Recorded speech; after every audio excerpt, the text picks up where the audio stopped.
আজকের এই দিনে দেলোয়ার হোসেন সাঈদী হুজুরের প্রথম মৃত্যুবার্ষিকী। তো তেনাকে কারা কারা মিস করতেছেন তারা অবশ্যই কমেন্ট বক্সে বলে যাবেন। আমরা কেন মানুষকে আপন করতে পারি না, কেন মানুষকে শত্রু বানাই? নবীওয়ালা কাম আমিই করি।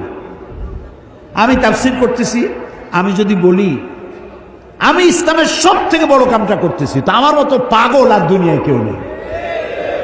যারা মসজিদ ইমামতি করে তারা যদি বলে সব কাম আমি করি, যারা ওয়াজ করে তারা যদি বলে সব কাম আমি করি, যারা ইসলামের বই লেখে তারা যদি বলে সব কাম আমি করি, এটা কি হইল?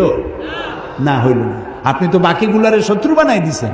আপনি স্বীকৃতি দেন, যারা ওয়াজ নসিহত করেন লাখো জনতার কাছে কোরআনের কথা পৌঁছায় দেন, সুবহানাল্লাহ।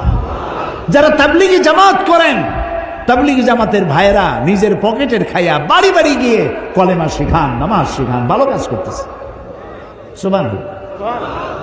যারা মসজিদ ইমামতি করেন তারা খুব কম পয়সায়, মিনিমাম পয়সায় প্রতি শুক্রবার বক্তব্য রাখেন, সামাজিক সমাজ উন্নয়নমূলক কাজ এ অংশগ্রহণ করেন।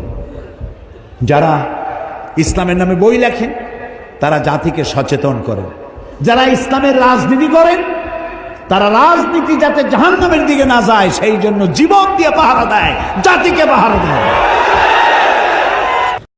প্রিয় বন্ধুরা, দেলোয়ার হোসেন সাঈদী হুজুরের এই সুন্দর একটা বক্তব্য যদি আপনাদেরকে ভালো লেগে থাকে অবশ্যই তেনার স্মৃতি হিসাবে আপনারা অবশ্যই শেয়ার করে ভিডিওটি রেখে দিবেন। ইনশাআল্লাহ আমরা সবসময় ইসলামের পথে চলব।